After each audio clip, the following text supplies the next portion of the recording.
Greetings, Flesh Wound Horror freaks, and welcome to Flesh Wound Horror, our Wild Eye releasing special. Haven't done one of these in a little bit, and there's two really unique new movies that we're excited to talk about. I'm Flesh Wound Dan, joined as always by producer Todd. Good evening. Good evening, Todd. Hope you're doing well. So we're going to hop right into this with Flesh City. Showing this off, too, because the artwork is really, really cool. Wild Eye is kind of known for awesome artworks. And, yeah, thought this one looked particularly cool. So this is from writer-director Thorsten Fleisch and follows a young couple who stumble into a dark and deadly alternate reality that is buried deep in the basement of a popular industrial nightclub. Here they are transported into a world of mind-numbing mayhem and mutations of the flesh as they are slowly transformed into something both grotesque and beautiful. It's been said about me a few times, grotesque and beautiful. At least half of it.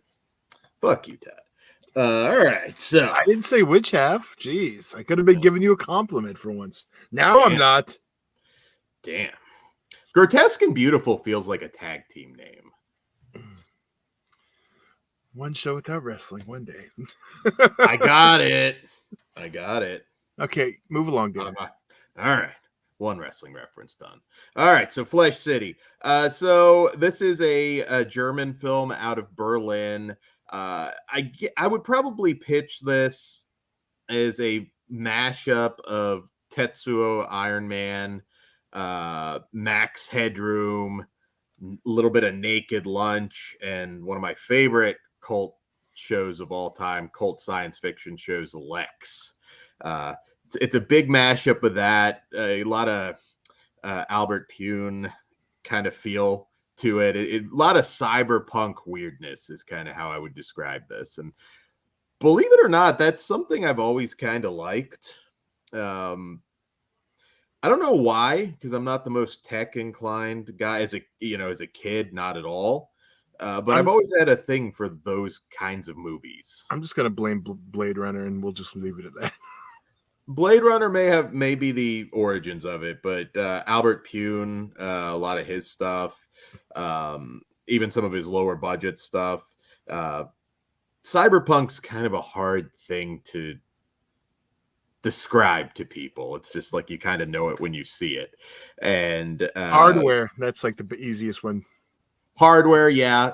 And then there's a lot of like I said, this one very much in the Tetsuo vein. It's a very, very weird film, and where a lot doesn't really make sense.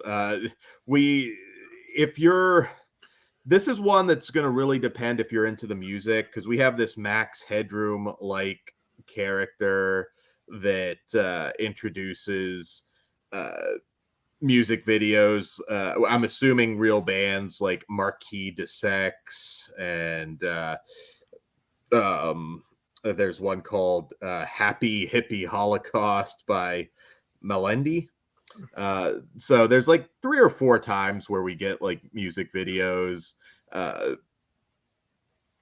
It's not hard necessarily to tell what's going on in this, but it's not a straightforward story, really. I mean, it's kind of a collection of weird images, and as this couple kind of makes their way through this underground club. You meet a lot of strange people. There's this senior citizen guy who's just playing a random arcade game in the middle of this of the club. There's this miniature chopping mall like robot that's injecting circuits into their bodies. There's some cool trippy gore moments here, some body horror.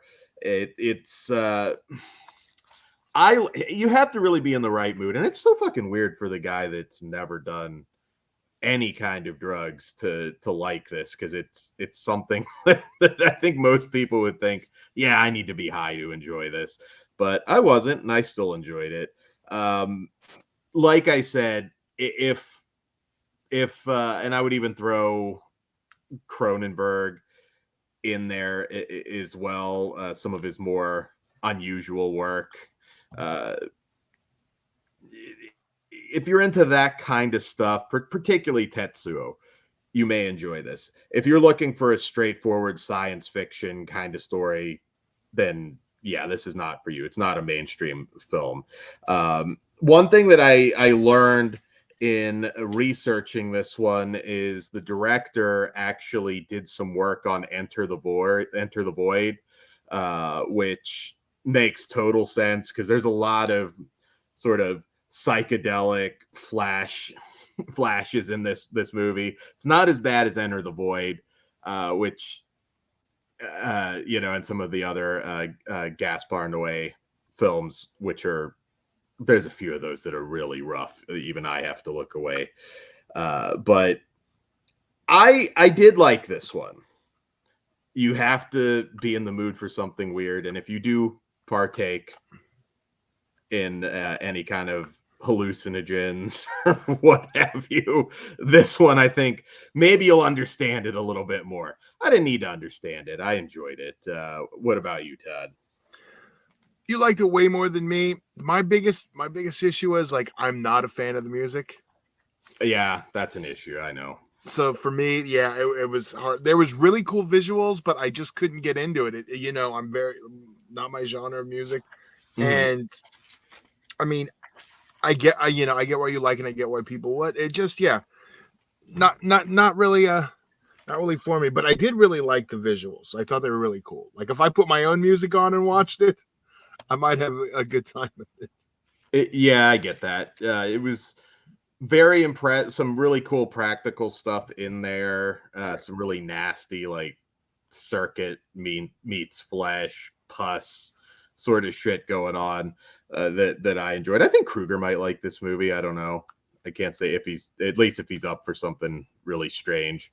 Apparently, there is an actual video game out there based on this. I believe it's just a download though for Xbox One, which I thought was a little bit weird when I heard that. But yeah, apparently there is some sort of video game connected to this, which I'll be honest, I'd be really fascinated to see some footage from that video game.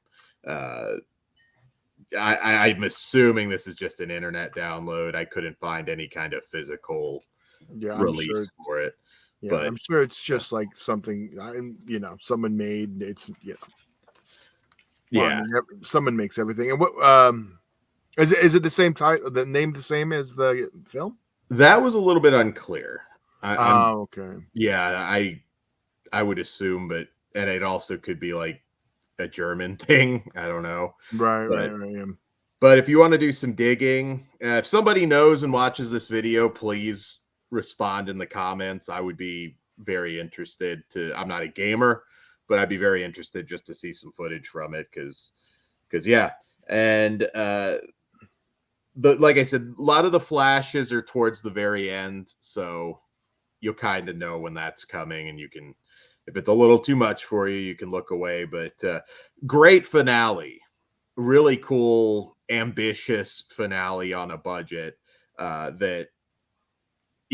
think that capped it off, and double it up if you're having a weird movie night. Indulging in some David Lynch, Crimes of the Future, particularly going back to Cronenberg. This and Crimes of the Future, I think, are a really good double feature.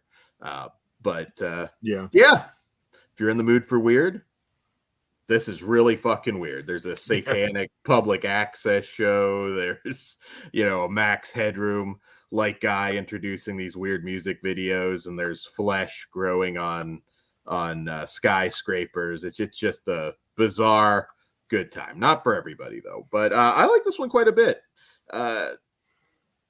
3.5 for me, but this has a small audience. Yeah, I know. I hate to penalize a movie just because I don't like the music, and it is kind of a big thing on this one. Mm-hmm. But I mean, it's still worth checking out. So don't let my score detour you, because I'm 2.5, and that's personal. Yeah. thing going on. But yeah, I think it's worth a watch. I do. I if you're into the yeah, if you're not picky like me, I guess. If you're not picky like Todd. If you're not like, where the hell's the easy E on this bitch? That's okay. That's actually higher than I thought you might be because I know you're Yeah. not the target audience for that one. But I like weird though, so it's the weird with the music that's. I have to always. I mean, the effects were really good. Yes, they were. It's intentionally what it is. Yes. So I always try and factor that in. You and I had a conversation recently about Wes Anderson. I like his stuff. I know you hate like everything about him. You know, I like Bottle Rocket though. Ozzy's like, because he asked me the same question. I was going to see that. It's like, no. I was offended he'd asked me. And then he read off everything. I was like, no. Don't like any of them. I think Royal Tenenbaum's got but that's other than Bottle Rocket. Now, if I watch Bottle Rocket now, it's probably gonna annoy the shit out of me. He didn't have like total control either at that point. Like, you couldn't just to a degree, But I'll see his touches that I'm God damn it, I don't want to watch. Well, I will tell you, Asteroid City's the most Wes Anderson film by far. So I'm not betting on you liking that one. So just an FYI. But yeah, there you go. There's Flesh City. Moving on, we have a horror anthology. Sorry, I'm grabbing the wrong disc here. Which, just to show it off first, it is High Fear. And this actually has reversible artwork, which is... Does it has the comic cover? Yeah, which is worth showing off there. Yeah, which I thought was really cool. I'm glad they used both arts because I know. Well, technically, that's art's on the other side in the comic book she's reading. Yeah, but I do really like that Tales from the Crypt EA style cover. Yeah, I do as well. And so High Fear. So High Fear is the third film in a trilogy of anthology horror films that began, I believe, 10th anniversaries this year, 10 years ago with High 8 in 2013, and then the follow-up to that, High Def, in 2018. And which I believe we covered. Yeah, I think we did them both at some point. High 8, I don't know if that you might have done that one before. Well, that might have been Melissa era still with Creepshow Radio. I'm not sure. Or it might have been one of our really early ones, possibly. Yeah. I could have even been a solo, which would be why I don't remember doing it. I could have just forgot. You know how that memory works of mine. A lot of movies back then. With Jen and Melissa, I was doing like sometimes 9 to 10 a week. So I can't keep that pace up anymore. But anyways. I don't know, Dan. We might be. Yeah. I mean, we're covering wrestling, we're covering all sorts of different things, but I know I am because I always have at least 2 more than you with farce. Well, if you're counting your theatrical movies too, you're still probably well, if we're counting those, I'm probably above that, but I'm just saying in general. I probably am. You're right. I don't know. Yeah. All right, so High Fear. What are you afraid of?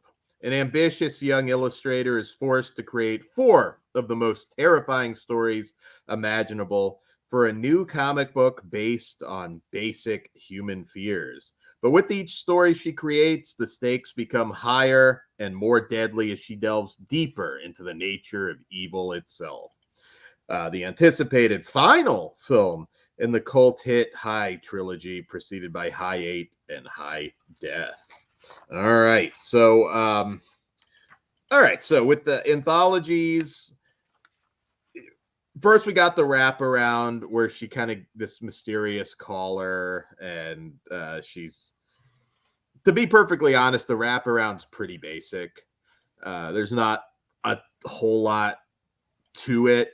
It really felt like something that was thrown together kind of quick to mesh these stories together. And being an anthology, we'll take them one at a time because obviously some are better than others. And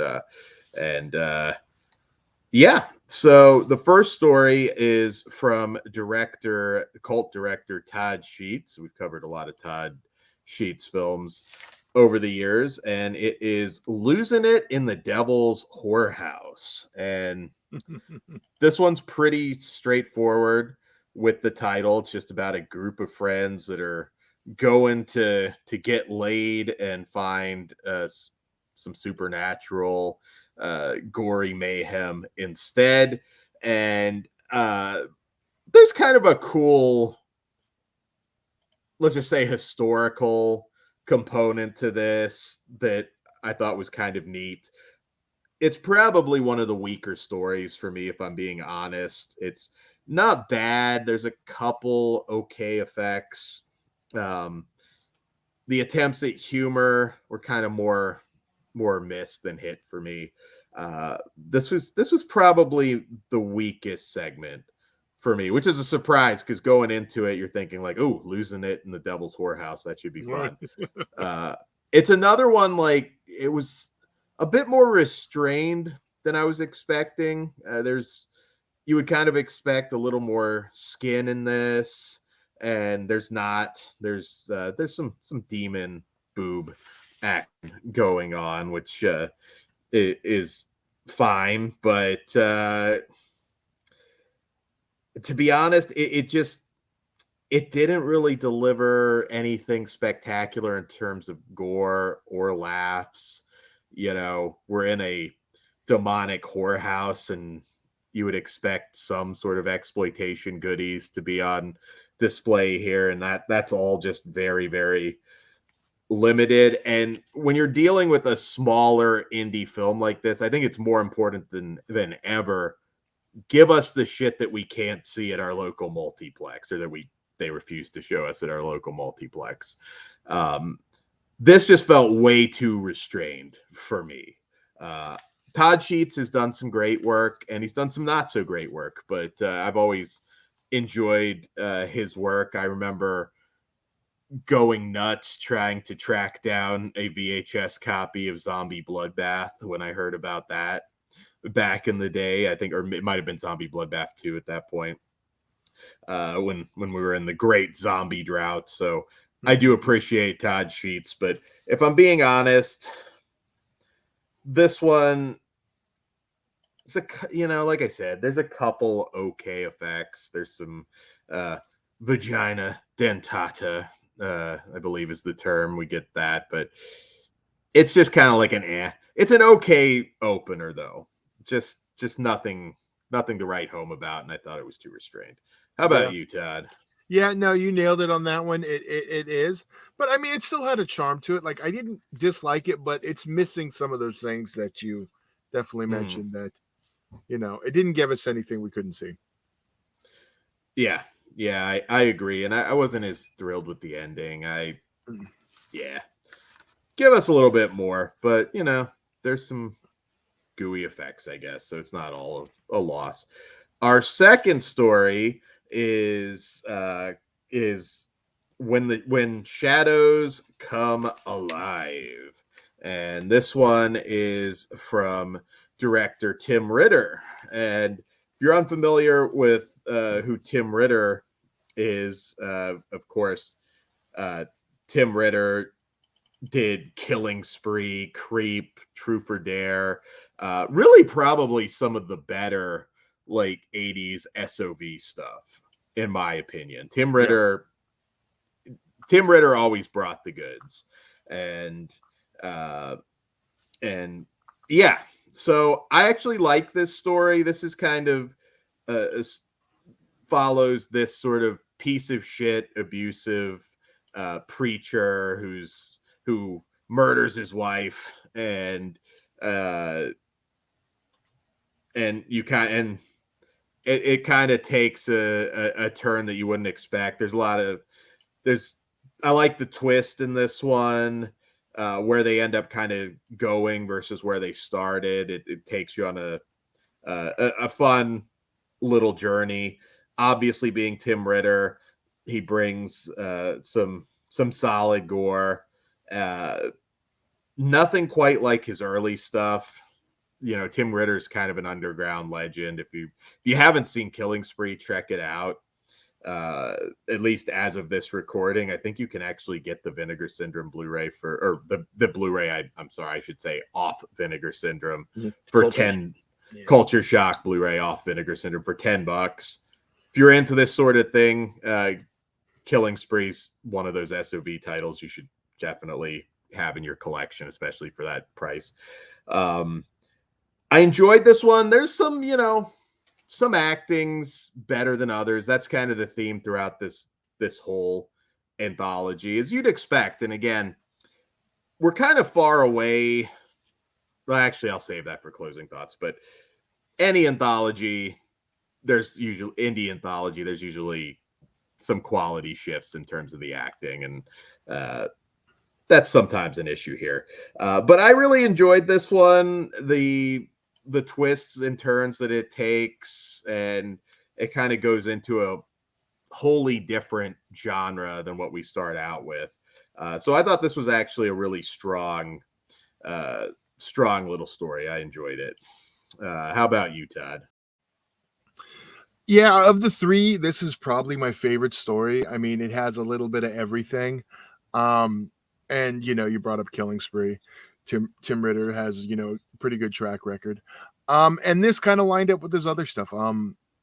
My favorite of the three, but we'll have to hear what we, think about the third one. Yeah. No, I dug it. I usually like Tim Ritter's stuff. He's usually fairly bankable. So the third story. Now, this one I'm really curious to get your thoughts after I go. It is The Streets. Excuse me. It is lost the title here. The Streets Are Watching. So this one kind of follows a group of homeless youths just on the street, and they're dealing with this mysterious character, crazy killer Carl, who wants to save them. And it's a little bit unclear whether this crazy killer Carl is sinister, or if there's something more going on. This is also, I should say, from director Anthony Catanese, I believe is how you say his name. He's not as old school, obviously, as Tim Ritter and Todd Sheets, who've been doing this since the 80s. But he is the director of Girls Just Want to Have Blood and Sodomaniac. I know Sodomaniac is also a Wild Eye release, and I'm pretty sure Girls Just Want to Have Blood is as well. I believe I own that one. And this is by far my favorite. Now, this story, I kind of looked at this franchise and how we kind of kick it off is more or less kind of like a cheesy old school SOV horror sort of throwback. The Streets Are Watching is actually good enough to be a feature, I think. We have a very likable actresses in general playing the teen girls, and you have a lot of empathy for them.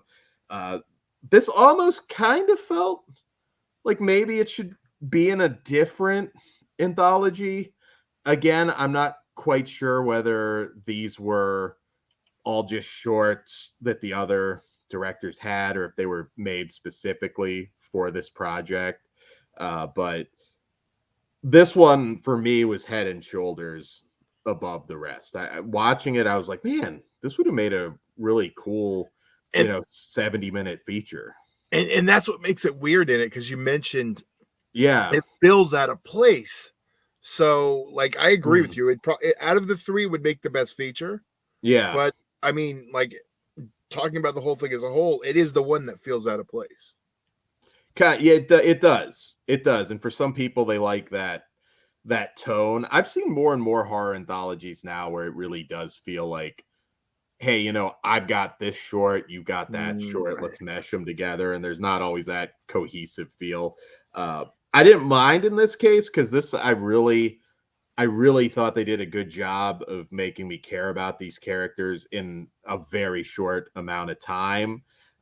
They the sort of that urban decay, I think that he captures that quite well. Once again, probably for no money, but I'm sure he just shot on location, I would imagine. And there's kind of a sadness to this one that you would not really expect. And that's not to take anything away from the other directors or anything like that. It just felt like this one was definitely just head and shoulders. This wasn't just trying to do the same old, same old. Um, and yeah, I don't know. I would like to see this adapted into a feature where they could expand a little bit more. Obviously, backgrounds on the characters are kind of limited, but you still kind of feel bad and root for them. So this is a very strong short. This is my favorite. What did you think, Todd? Yeah, like I already said, I mean, I agree, like with what you said. It's hard for me to say it's my favorite because, like, you know, it does kind of stick out of the anthology. Feels like it's from something else. But like you said, if we did the whole let's all put our shorts together, which we don't know they did. But I do, yeah.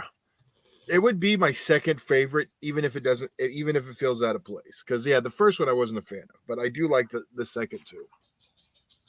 Yeah, yeah.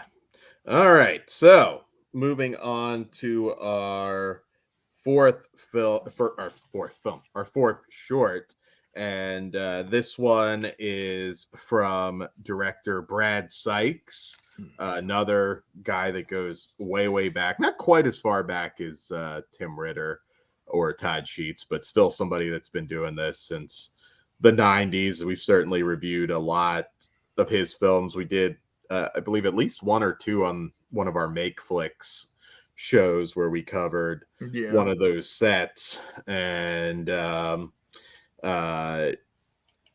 he did one called Plaguers with Steve Railsback. He's done Death Factory, I believe was him, which was kind of like it. I mean, of course, Tiffany Shepis was known for Trauma at that point. Yeah. But that one kind of felt like, ooh, who is this girl? Yeah. Death Factory was definitely, I don't want to say her breakout film, but it really kind of put her on the map for me rather than just being the random trauma girl. I was like, oh, okay, this she is gonna be something. And she really did kind of become the queen of the indies for a little while, or at least co-holding that title with Debbie Rochon. So yes, Day Out of Days. This one it kind of follows this couple. They're arriving at a rental house where they're going to be shooting this movie, and they start noticing these weird glowing orbs coming around, which starts to affect their behavior, and kind of apocalyptic events start coming into motion. So this is another one. The series really kind of closes with a little more serious horror stories, although none of them are like horror comedies or anything. It's just the first two still kind of have that sort of grungy SOV vibe, while the last two seems like they're kind of going for something a little bit more ambitious. And I enjoyed Day Out of Days. I thought it was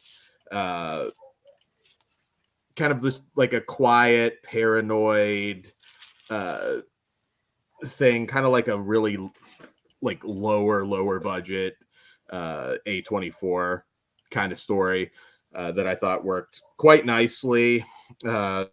There is some skin on display in this one that was welcome, considering we got very little of that in The Devil's Whorehouse, which was a disappointment. So Brad Sykes redeemed it for us in Day Out of Days. Not the one I would have necessarily expected it in, but yeah. And yeah, I like this one quite a bit. Brad Sykes is one of those ones. I was talking about the consistency of the directors. I'd say Tim Ritter, his early stuff is really, really strong. Brad Sykes, I've liked some of his stuff, other stuff I haven't, but he's certainly somebody that I respect quite a bit. He's put out a lot of different movies, and Plaguers, I think, was his most ambitious. I'm sure that one had to be very difficult to pull off on the budget that he had, and he's definitely grown as a filmmaker over the years, and that continues with this story. I kind of just, paranoia and some vaguely erotic kind of tension between the girlfriend and the makeup lady, who's also an ex of the director, the boyfriend, or I can't remember if it was boyfriend or husband, but yeah, she's like an ex, so there's that tension in the cabin while all this supernatural stuff is going down. So I think this one was a solid story. So kind of, what did you think of this one, Todd? And then we'll kind of wrap it up with our overall thoughts. I don't really have anything to add with what you said. Okay. So it's an anthology. This one, it's kind of a mixed bag, which is okay. At least they ended kind of strong. The third story, once again, is head and shoulders for me the best. The wraparound is really basic. I did enjoy the cameo from the Dark Delicacies store in Los Angeles. That's always cool to see. That's a staple. We never get there. We have to get there next time. Wow. But so I didn't outright hate any of the stories. I like the second one quite a bit. The first one kind of promises more than it delivers. I think, and that happens a lot with this, like with that title, where you set us up for expectations. If you don't meet them, you're probably not going to be happy with it. In all honesty, the wraparound was the weakest, and the first story was just kind of eh. That's pretty good record, though. I was kind of worried, though. Yeah. And then we that's one thing. So 3 out of 5. I'm considering that a win, and I'm giving this 3 stars overall. I will say the first high 8 is the best, then high def, then this. From my memory, the first high 8 is definitely, in my opinion, the best, because that still kind of feels more authentic to that Super 8, Super 8 and early SOV feel. This does feel a little bit more like just another indie horror anthology. It's not exactly, if you want that sort of like cohesion in the stories, it's not quite there. The third one's very, very different. I think some of you out there might like that one the least, because maybe it's just a little bit more too serious for you versus the others. But yeah, I'm 3 stars. I would recommend picking this up and giving it a shot. Yeah, I average out to a 3 also. Okay. So that's 2 new movies from Wild Eye. I think we'll have another Wild Eye show at some point. But guys, patreon.com/fleshwoundfeatures. Check that out. And be sure to catch us usually every Wednesday night for a live show. And don't miss our Severin 4th of July sale show. We'll be covering the Severin sale, full moon, and whatever else might pop up at that point, and come hang out with us. And on that note, good night. Good night.